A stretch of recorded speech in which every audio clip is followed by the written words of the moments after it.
संवेदना एक्सप्रेस, खबरों से एक कदम आगे। नमस्कार, संवेदना एक्सप्रेस में एक बार फिर से आप सभी लोगों का स्वागत है।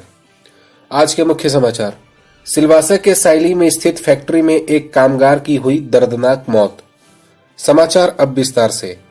आज प्रदेश के सायली स्थित Silvassa oven private limited factory में 27 साल का एक कार्मिक ओमकार यादव, जो उत्तर प्रदेश के इटावा जिले के दौलतपुर गांव का निवासी था और जो पिछले 11 साल से इस कंपनी में एक मशीन ऑपरेटर के रूप में कार्यरत था, उसकी मौत आज फैक्ट्री में ही एक दर्दनाक हादसे में हो गई।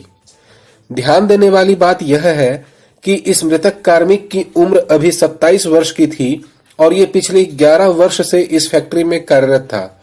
यानी 16 साल की उम्र में इसने इस फैक्ट्री में कार्य करना प्रारंभ किया, जो कि कानून के अनुसार एक दंडनीय अपराध है, क्योंकि 16 वर्ष की अवस्था अवयस्क की अवस्था होती है और इस अवस्था में किसी से किसी स्थान पर कार्य करवाना या मजदूरी करवाना कानूनन अपराध है।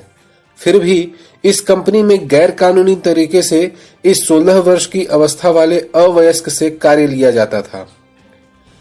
जानकारी के लिए बता दें कि ये कंपनी ट्रीट रिसोर्ट्स के मालिक विनीत मुंद्रा जी की है, जहां सुरक्षा के कोई भी मानक नहीं है जिससे किसी अप्रिय घटना को घटित होने से रोका जा सके। इनकी सीमेंट की बैग बनाने की फैक्ट्री है और उसी मशीन में आज इस व्यक्ति के फंस जाने से दर्दनाक मृत्यु हुई है।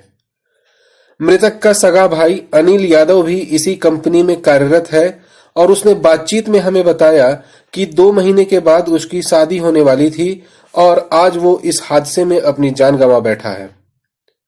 अनिल ने आगे जानकारी देते हुए कहा कि मेरा भाई ओमकार यादव पिछले 11 साल से इस कंपनी में काम कर रहा था, लेकिन कंपनी प्रशासन कहती है कि वो महज 5 साल से ही इस कंपनी में कार्यरत था। आगे उसने कहा कि कंपनी मेरे भाई को न्याय दे और उसके मरने पर जो भी नुकसान हमारे परिवार को हुआ है, उसके लिए हमारे परिवार को उचित मुआवजा भी दे।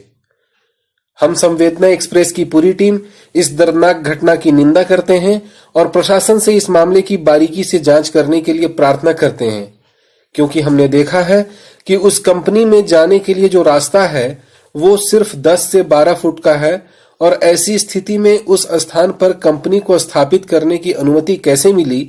साथ ही कंपनी के भीतर सुरक्षा के मानकों की पुष्टि भी नहीं की गई है। अतः इस मामले की पूरी जांच निष्पक्ष रूप से होनी चाहिए और पीड़ित परिवार को उचित मुआवजा भी मिलना चाहिए। गरीब परिवार को उचित न्याय मिले, यही हमारी इच्छा है और प्रशासन से यही प्रार्थना भी है, ताकि भविष्य में कभी भी किसी और कार्मिक के साथ कोई अप्रिय घटना घटित न हो और सुरक्षा के सभी मानकों को भी दुरुस्त किया जा सके और एक कंपनी या फैक्ट्री के स्थापना के लिए सभी मानकों एवं पहलुओं की भी अच्छे तरीके से जांच की जाए और जान माल की क्षति को कम से कम किया जाए। तो अभी के लिए बस इतना ही। प्रदेश के ऐसे ही अन्य बेहतरीन खबरों के लिए जुड़े रहे हमारे चैनल के साथ। तब तक के लिए धन्यवाद।